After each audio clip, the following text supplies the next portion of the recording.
This is the Frat House Sports Show.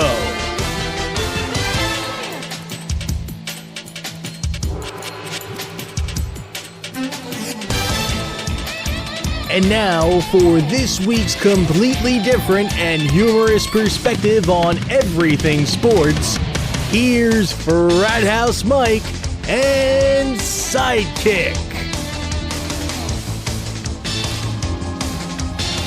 Yes, it's that time of year again, our pre-Christmas show here on the all-new Frat House Sports Show, the show that just keeps giving back.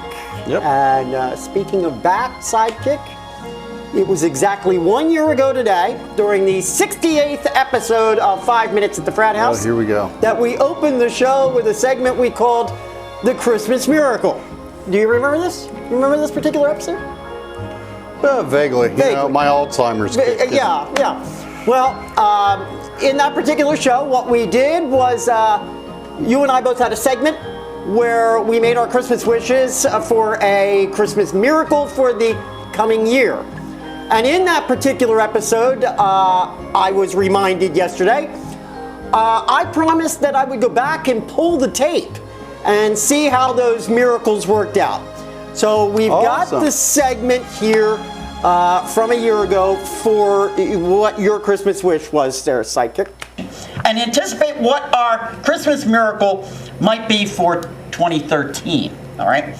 And so then what we'll do is next year at this time we'll go back and we'll, as they say, pull the tape, and we'll start it that way, and then we'll take a look at what we thought would be our miracles for this year. So for the coming year, what do you think, or what do you like? What would you like to be your Christmas miracle for next year? Well, actually, I'm going to go a little off the beaten path. No, it wouldn't surprise me.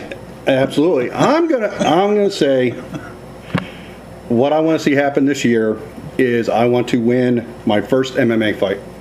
Yeah. No, I set a goal that it's all about me. It's all about me. I set a goal for November. I want to do one amateur MMA fight, and when we roll back the tape, I'm hoping that I am victorious in my amateur fight. Okay. I give you our champion! But I would also like to see the Rams in the playoffs. I think a lot of us here at okay, all right, wait. For two. Which one are you prioritizing? The MMA fight. I think a lot of us here at the Frat House would actually put it up. Did you say you want to win one? I want to win my fight. I think a lot of us here at the Frat House would say that would be an absolute miracle, yes. It will be miracle worthy. Oh, this is going to be priceless when we pull the tape on this next year, I'm going to tell you.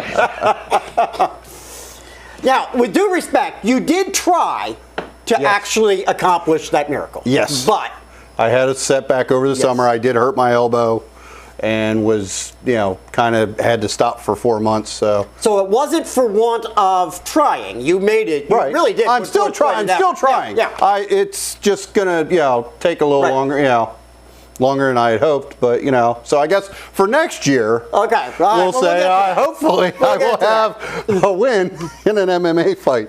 So all right, now that was yours. So let's take a look at what mine was. For me, it would be that the Philadelphia Eagles next year. Well, let's have them open up the season with a new head coach. But more than that, I want a new head coach that's going to post a winning season and is going to get us into the playoffs exactly 1 year after what potentially will be a 4-12 season. To me, that would be a miracle. Well, someone got a miracle. I was going to say, I think I did a little better than you did. Well, you got a miracle. Well, as it looks like the Eagles are potentially playoff bound. Yep. And you did get a new head coach.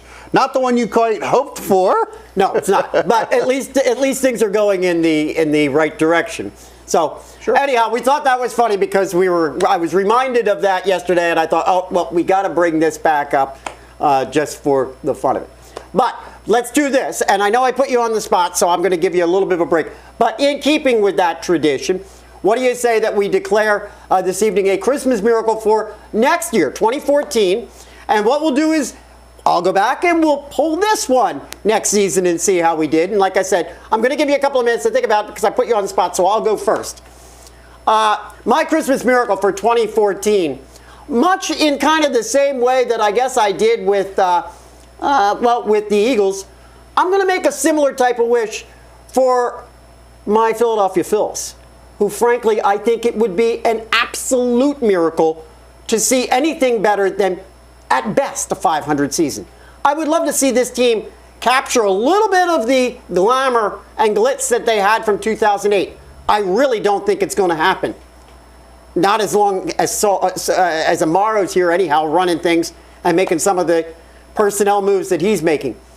But I suppose it's always possible. That would be my Christmas miracle for 2014. Let my Phils have a better record than 500. And, I don't know, let them sneak into the playoffs and get a little bit of that 2008 swag going. There, hope I gave you enough time. What do you got?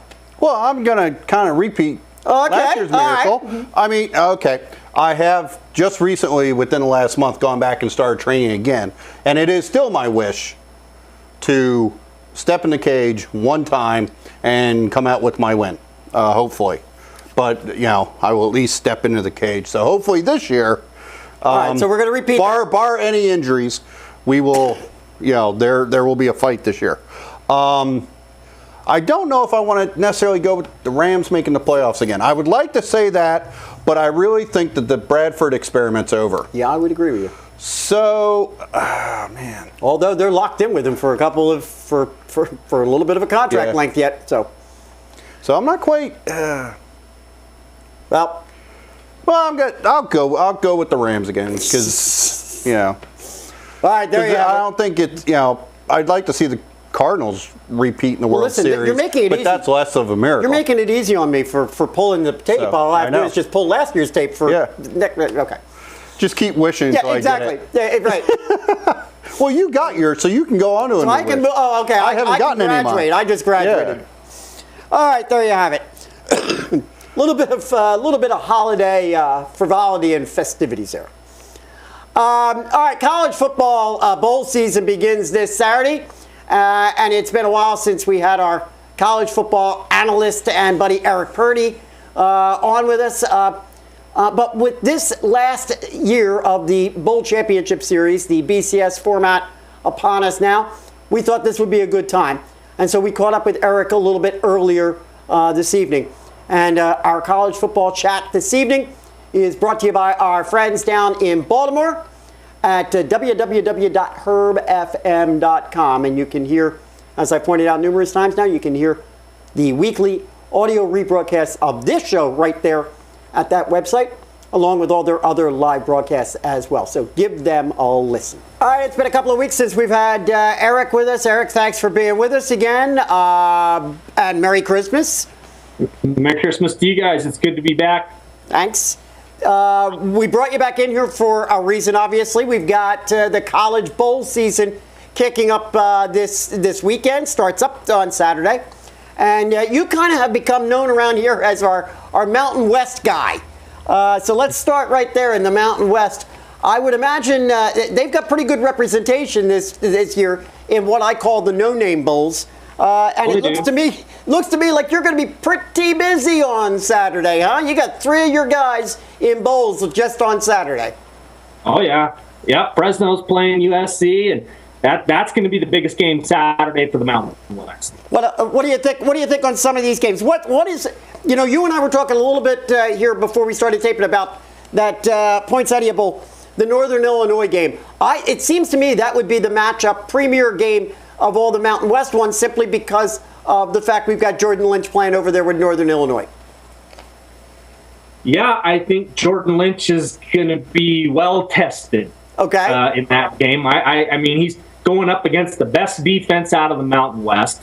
And Utah State, if they hadn't been having quarterback problems like they have been, I think they'd have come out of this season a lot better than what they did. And they didn't come out of it too bad as it is. And that defense, Northern Illinois hasn't played anybody with a defense like that. Bowling Green, that's true. You could argue the fact Bowling Green had a good D in the MAC. Mm-hmm. But then you look at their schedules in the MAC, the Mountain West is a much tougher conference than the MAC. Mm-hmm.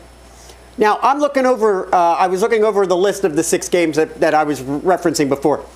And it seems to me that perhaps maybe with the exception of the Idaho Potato Bowl there, between Buffalo and San Diego, with the exception of that. You got to say it right, or the people in Idaho are going to hang you. I know. I better get that one. Yeah. Famous Idaho Potato. I'm sorry about that. It appears that game is a pick'em. With the exception of that one, all the others, the Mountain West team is not favored to win. Tell us, are you going to have a Mountain West team coming out of any of these games that's going to be a winner? And which one do you think it will be? Go ahead. Oh, yeah. I think Fresno. I think Fresno State will beat USC. Okay. Whoa. I'm not impressed with USC and Fresno State. You better have their deep. USC's defense is real good. But Fresno State. I just think Fresno State has the edge. I mean, they want it. They want it. USC's in turmoil still. They don't know. Sarkisian's coming in next year. They're playing without a coach for this game. They've got too many personnel issues, guys with egos. I think Fresno State's got that game. Wow. And also, I really strongly believe, the only time I agree with ESPN is that Utah State will beat Northern Illinois. Okay. Well, I'm going to tell you, that is one of the no-name games that I'm going to be watching. That one I can guarantee you. I don't know. That's the mid-major BCS game right there. Oh, the San Diego County Credit Union Poinsettia Bowl. Yes. Well, that's the Northern Illinois one. And I'm going to tell you. Hey, do you guys even know what a poinsettia is out there? Of course we do. Of course we do. We keep our cats away from them. Well, you can tell me what it is then. Oh, you don't know what it is? Poinsettia. That's the guy that Mike played last week in fantasy football. That's what it was. That's why I got beat. All right, Eric, I've got a complete list here of all of the bowls that are going to be taking place right through to January 6th with the conclusion of the BCS Championship. Let's take a look at all of the, what I call, as I said, no-name bowls. All right. Now, I was looking them over, and I'm asking you, give me 2 or 3 of the no-name bowls that you think absolutely must be on everybody's televisions. I'm thinking maybe what?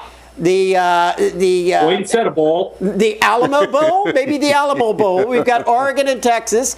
How about the Gator Bowl? You got Georgia and Nebraska. I like the Capital One Bowl. What's your suggestion? That Georgia-Nebraska game, I think, is neither team's been impressive this year. It is definitely a no-name team, no-name bowl game this year. Georgia, stroke. Nebraska isn't Nebraska of old. Georgia will take that game just based on their speed and talent. Right.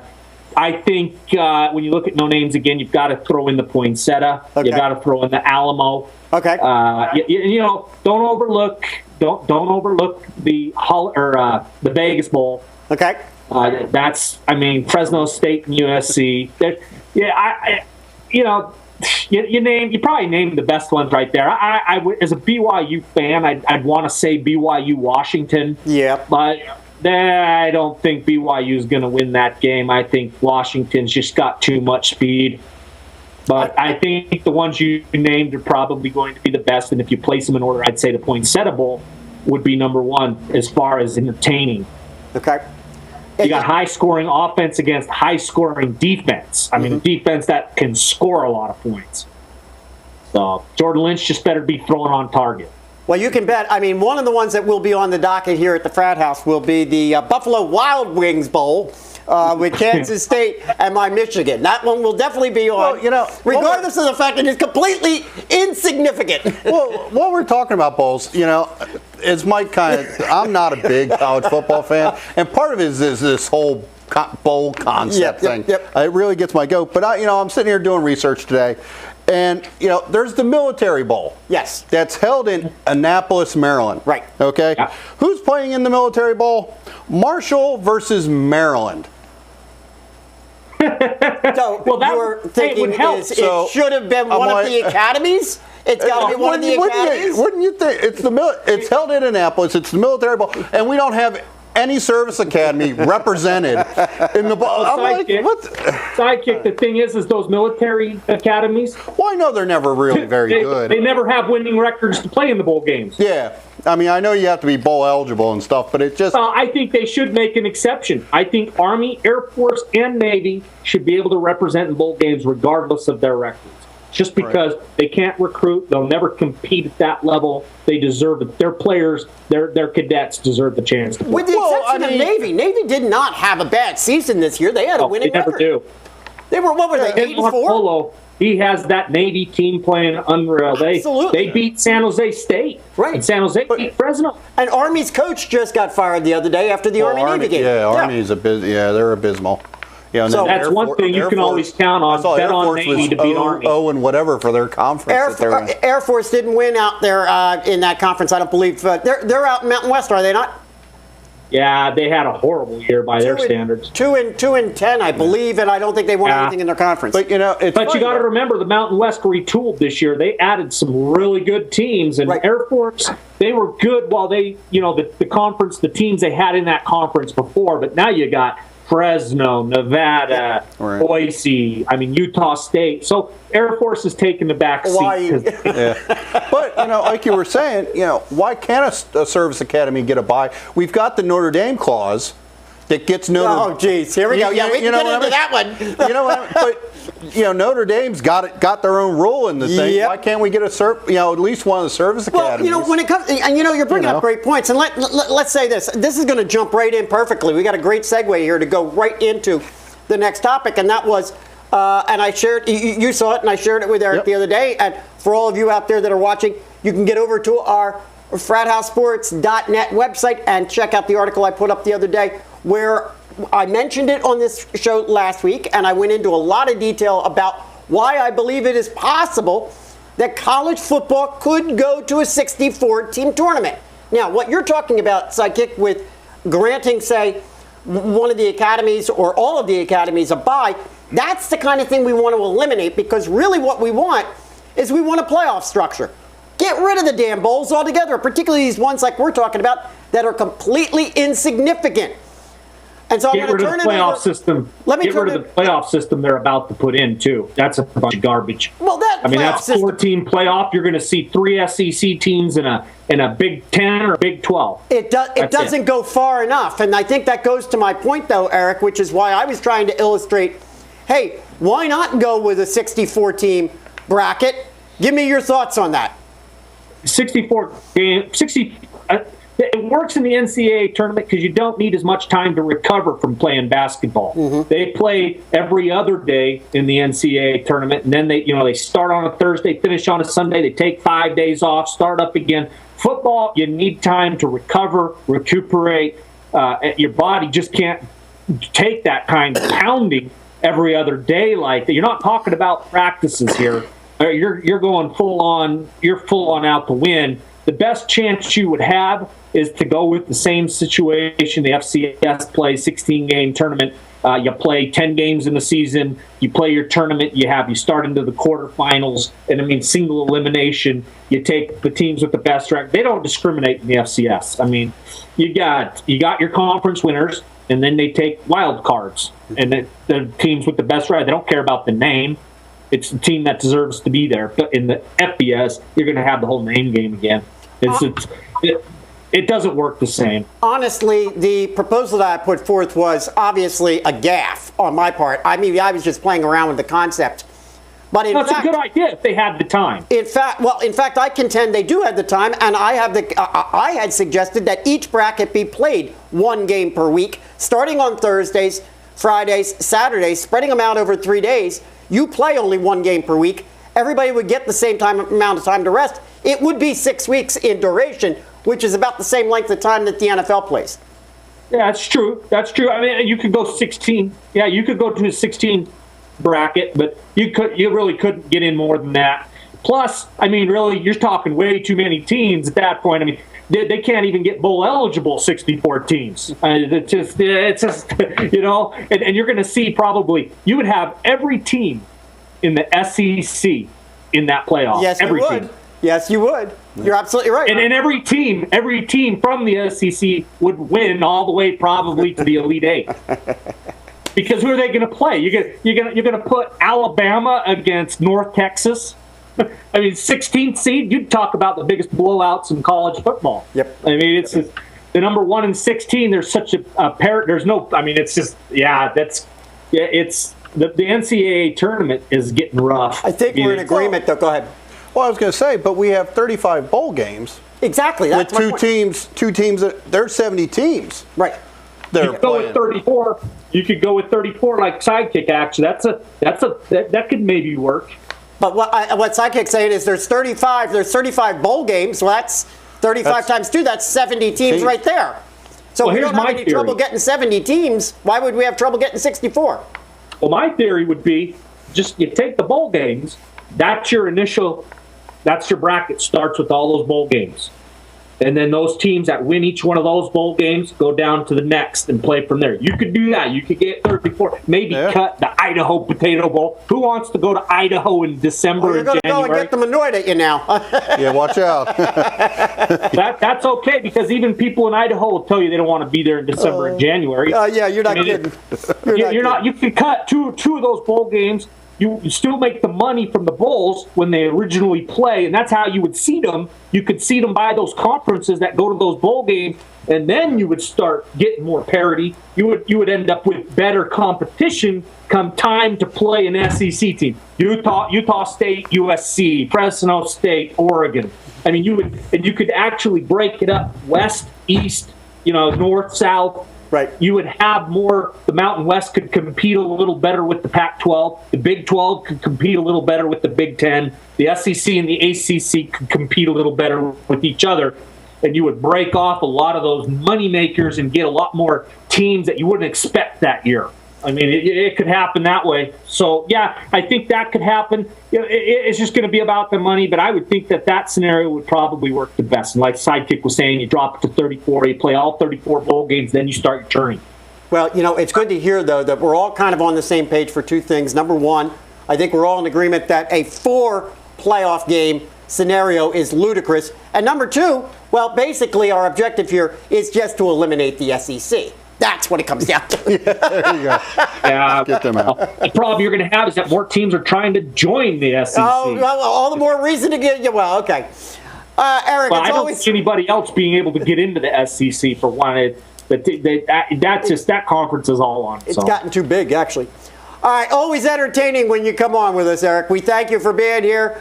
Listen, have a good time on Saturday watching all those Mountain West teams play in bowl games. Meaningless bowl games. I can't wait till next Friday.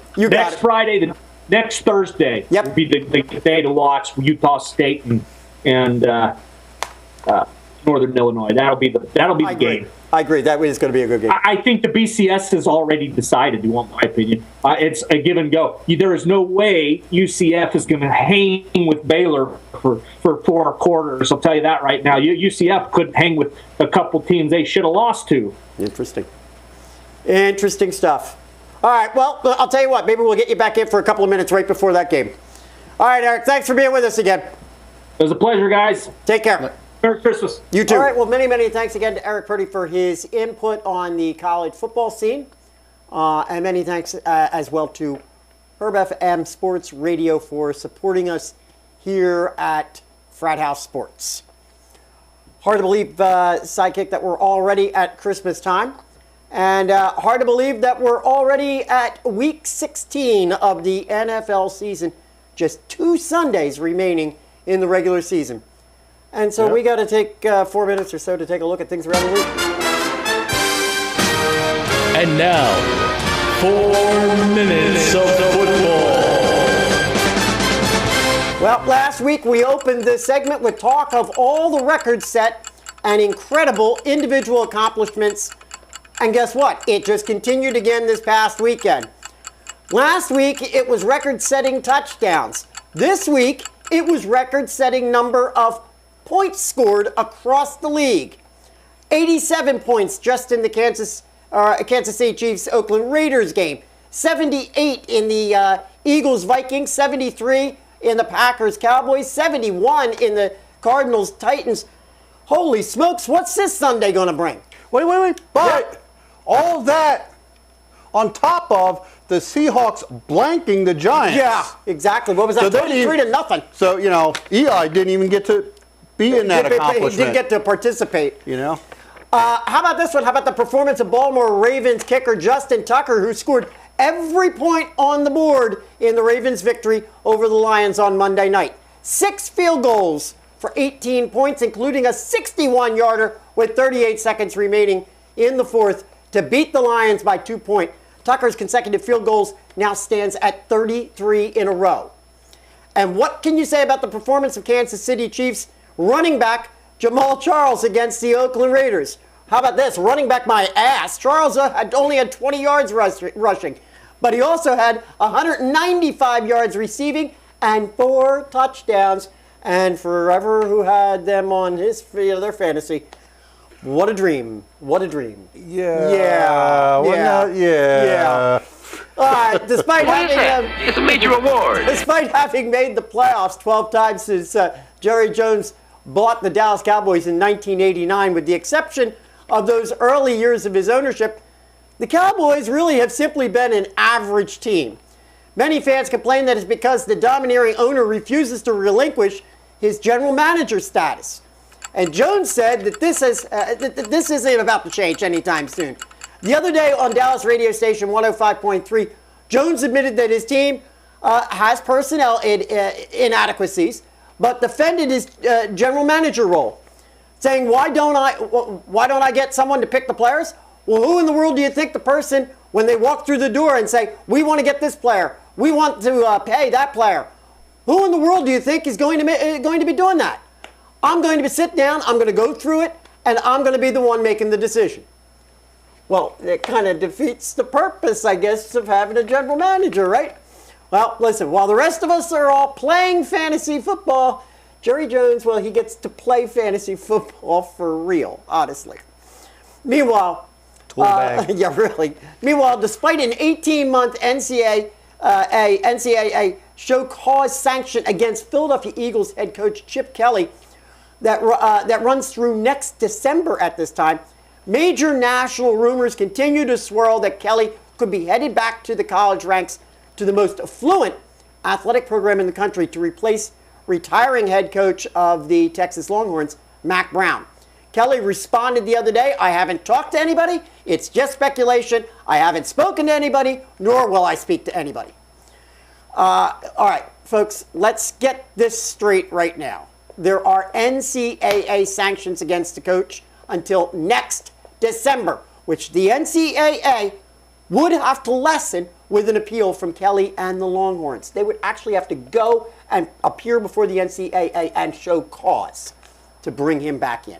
More than likely, no team's going to do that. What don't you All right, for the first time, this year's Super Bowl will be held in an outdoor cold weather stadium at MetLife Stadium in northern New Jersey. The selection of MetLife was made by the NFL in 2009. Now, get that. Understand the timetable. Yet, as the February 2nd date draws closer and closer, the doomsday rumors of a blizzard of biblical proportion continue to swirl. So much so that the NFL released a statement this week indicating that they have contingency plans and they are in place. In a worst-case scenario, the game would be held on a different day. Yeah, how about possibly Saturday, February 1st? Or they could go Monday or Tuesday. They could even go the following Sunday. Are you kidding me? Can you imagine just what kind of... play it outside exactly. For crying out loud. I mean, give me a break. Just get the flags out. Wrap their little flags on. Let's play flag football. You know what I cannot believe. First of all, like I said, the decision was made 4 years ago to make this, to have it there. 4 years ago. And yet, as the date gets closer and closer and closer, we hear all the doomsayers bringing all this nonsense up. And my goodness, what a fuss you're making. Possibly moving it in the event that there's a major issue. Can you imagine how many people's plans that would screw up? The major issue is it's at MetLife Stadium. That's the major issue. Well, I'm not opposed to it being at MetLife Stadium. I'm not opposed to it being outdoors, but just stick to the plan. Play the darn game. I mean, we did the other weekend. Exactly. All up and down the eastern seaboard. There was snow. 4 games. 4 games were played outdoors in snow. Give me a break. All right. Let's go over and take a look at our Frat House Sports Facebook post of the week, which was a graphic I posted advertising this past Monday night's matchup of the Baltimore Ravens against the Detroit Lions. And I asked our fans out there to weigh in and let us know who they were rooting for. Well, that post got the most activity and the most views, likes, etc. So you can bet I'll continue doing that. In the meantime, for all of you out there, do me a favor, get over to Frat House Sports on Facebook, search it, and give us a like. All right, and give us a Christmas gift. Christmas gift for guys. There you go. And speaking of advertising, we do have advertising. Go ahead and email Frat House Mike here. He can hook you up. Absolutely, absolutely. All right. Blog. All right, time for a bit of gift giving here as we bring you our picks of the week, complete with a big, enormous bow on it. And as usual, our picks of the week are brought to you by our friends Carl and Jim over at CLW83.com. There's some a little bit of advertising, getting the idea. Be sure you get over there and check out their network. Let's kick it off with the Dallas Cowboys at the Washington Redskins. And that's the 1 o'clock game on Sunday. And Sidekick, it seems to me we keep putting the 7-7 Dallas Cowboys on our list almost as if we expect them to suddenly break out and do something, well, really remarkable. Well, guess what? They did something pretty spectacular last week, losing to the Matt Flynn-led Green Bay Packers by 1 point, 37-36. And in so doing, the boys blew a 23-point halftime lead. In classic Tony Romo style, it was an interception which made the difference in a game they were favored to win by 7. Nonetheless, though, it almost seems ludicrous. The Cowboys are still fighting to win the NFC East by closing that 1-game gap right now over the East-leading Eagles. And it would appear that going against the 3-11 Washington Redskins should be exactly what they need. The Redskins last week dusted off backup quarterback Kirk Cousins against the hapless Atlanta Falcons, and they proceeded to lose by 1 point themselves. Cousins was serviceable, throwing for 381 yards, 3 TDs, but 2 interceptions of his own.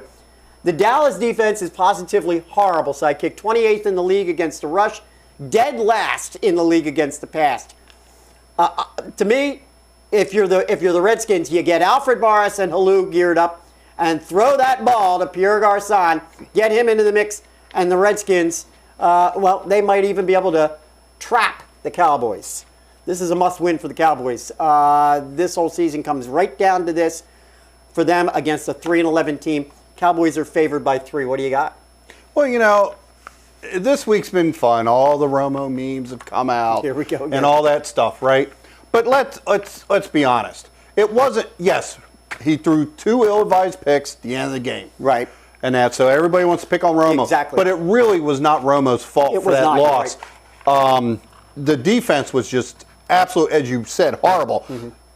Garrett with the play calling was horrible. Mm-hmm. You've got one of the best running backs. You got DeMarco Murray. What are you doing in the 4th quarter with your lead? You're passing the ball. Pass instead of running time off the clock. Right. So, you know, let's be a little bit fair to Tony Romo this week. I agree you know, with you. it's Christmas. I agree. Coming up, so you know it's not completely his fault. The worst part about Romo is that he picks the worst times possible. Exactly. You know, to throw the pick. So, and they're always the ones that everybody remembers. Exactly. So yeah, everybody has fun with it. Yep. We have fun with it. I was posting memes all week. You know, didn't take long. You know, but you know, they've got a lot of other issues. Mm-hmm. Starting with Jerry Jones down. Right. But going into this week, the Redskins look horrible as well. Mm-hmm. No defense. I mean, all 3 phases of the game, they're just horrible at. So I have a feeling that this week, Cowboys are going to get the win. Mm-hmm. I was going to say something else. They're going to get the win, yeah. All right. Oh, I know what it was. I'm sorry. Go ahead. I think they'll be able to overcome whatever issue, you know, even if Tony Romo throws a pick at the end of the game, I think they're still going to be able to get past the Redskins. That's what I was going to say. As I pointed out in there, if you can get Morris going, I frankly think Halou might have a day. We haven't seen one from them probably since, week 2, week 3, week 4 of the season. You got Garcon going. After last week's game, I'm going to be perfectly blunt. Like you just said, I don't have any confidence in the play calling of the Cowboys. I'm going to go out on a limb here, and I'm going to say that the Cowboys lose. Redskins win this game, becomes a trap game for them, and it might just, that would be it. That would probably put an end to the Cowboys season. So, going with the Redskins. All right, how about this one for a lot of fun? How about the New Orleans Saints at the Carolina Panthers, 1 o'clock on Sunday? This should be the best game of the weekend, as we've got the two NFC South division leaders with identical 10-4 records going up against each other head-to-head. The Saints are coming off of a surprising beatdown, excuse me, at the hands of the St. Louis Rams, 27-16. And you just kind of knew that it was going to be a long day for the Saints when they were down 17-0 early in the second quarter. The Rams defense just smothered Drew Brees and his offensive line. Brees was hit 7 times, sacked 4 times, and intercepted twice.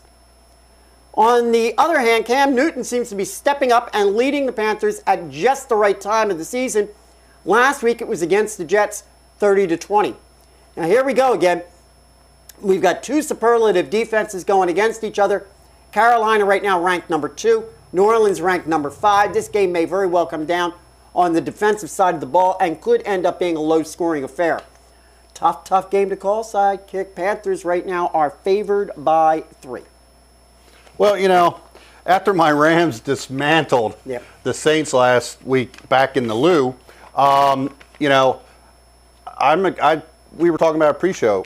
I'm expecting more of the same from the Panthers to the Saints. Mm-hmm. The Saints, as you mentioned, were the number 2 ranked defense. They're great at stopping the run. So not as the Saints have a great running game, but there's going to be no running game come this weekend. Mm-hmm. It's Drew Brees is going to have to put it in the air to win. So basically, you're probably going to see the same kind of game plan, rushing the line, things like that. He's going to have to do a lot of that dinking off the Darren Sproles to try and get yards. I'm going with the Panthers to knock off the Saints this week. Coming off of the season that the Saints had last season, and here we are, they're sitting at 10-4, and they almost have everything right in their grasp coming off of that dreadful season from last year. I frankly think that's going to be their motivation. I'm looking for the Saints to come out and rebound from that really bad loss last week, and I'm projecting that they beat, the Panthers this weekend, that they beat them and win this one. All right, let's go over and take a look at the Chicago Bears at the Philadelphia Eagles. That's the 8:30 game. It got flexed. And it's interesting how both the Bears and the Eagles right now are in identical positions, both leading their division by just 1 game, and both having identical circumstances where the game may mean absolutely nothing if the second team in their division, the Cowboys and the Packers, win their respective games earlier in the day. The Bears got their 8th win of the season last week against the Cleveland Browns, 38-31, but it was a struggle until the 4th quarter. Jay Cutler was under center for the first time in 4 games, and he looked rusty for the first half, throwing 2 interceptions, one that turned into a pick 6. Overall, there were 14 defensive points in that game for the Browns. The Eagles kind of muddied their own water last week, losing a game they should have won to the Minnesota Vikings 48-30. Nick Foles' stats were actually better looking than him out there playing the game last week. He threw for 428 yards and 3 touchdowns, but had an interception. Mind you, it was only his 2nd of the entire season. Coming off the Hall of Fame performance in the snow the week before, LaShawn McCoy was absolutely non-existent in this game. The game balances out well, Sidekick. The Bears have the absolute worst rush defense in the league, going up against the league's leading rusher in McCoy. On the other side, the Bears have Marshall, Jeffrey, Bennett against a weak defensive secondary with the Eagles. Hopefully, and I'm saying hopefully, we really do mean that, this game will have some meaning by the time it's played. The Eagles are a home 3-point pick. Well, I'm going with the upset here. I'm going with the Bears. Oh, wow. And you may ask why. My fantasy opponent this week has so many.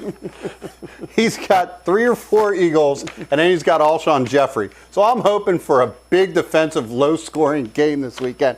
So seeing as how I'm going to be praying for that anyway, I figured I'll go out on a limb with my pick as well.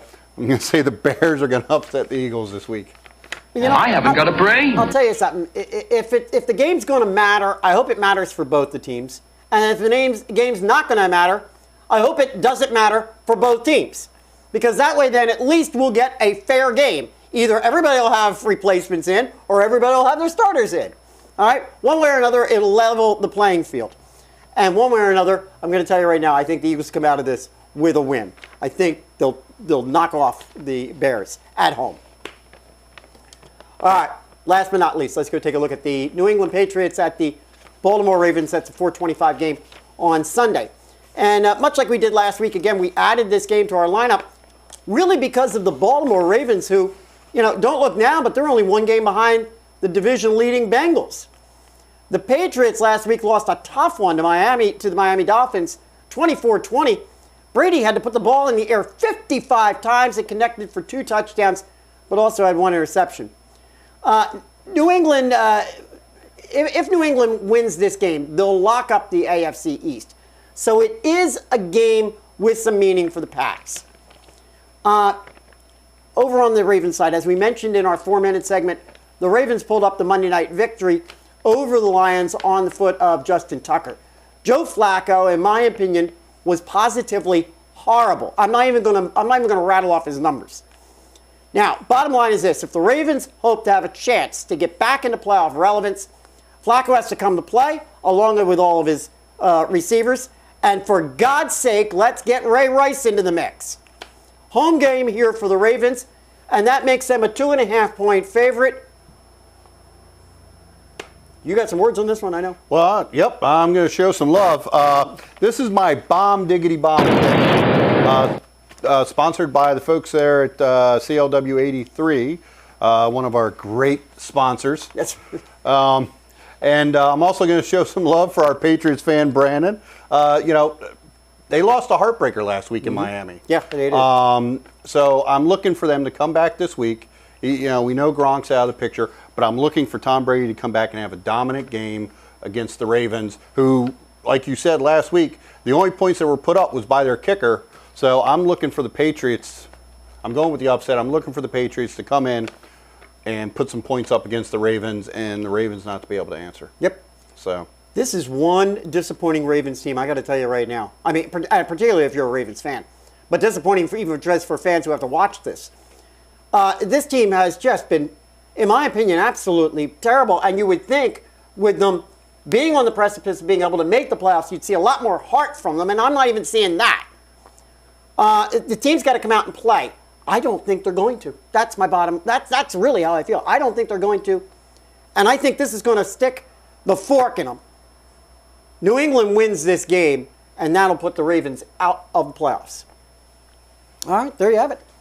Nice big bow put on top of all those wonderful picks for you and a gift from us. Yep. All right, before we get out of football, hey, what do you say we go look at here? We got to go take a look at last weekend. Yep. In the Frat House Sports Fantasy League Championship. Congratulations to Sidekick. Going up against Juggernauts there. You got a tough competitor. He beat me last week.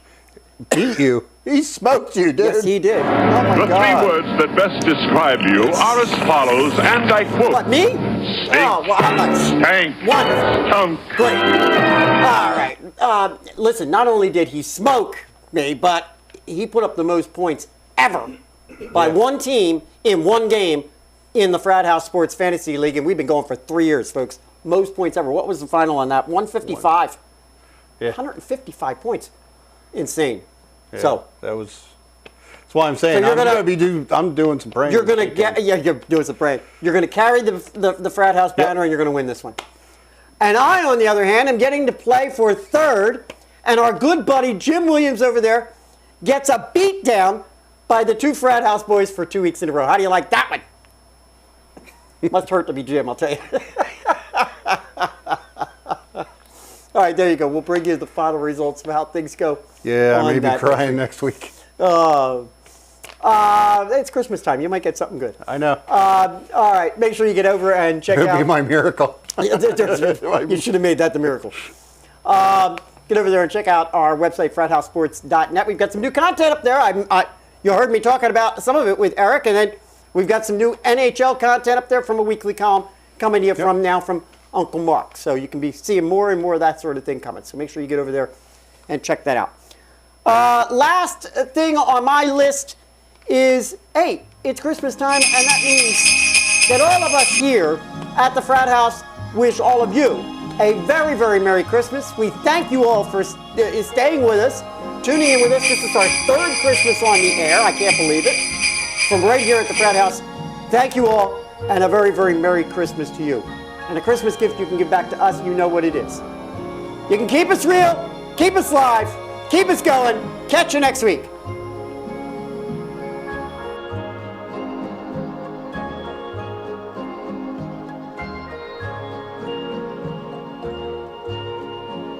And a piece that we can use for outside. So far we don't have one. And then the Patriots at the... That'll be the outtake. Can we just get a piece that we can use for the outside? Mike, stop whining, will you? Just stop whining. Look. Make whiner of the week. Ladies, Mike's just trying to get a piece, okay? Oh, no! Fine. No, we're not going to say that. We're not using that. I like the blue better.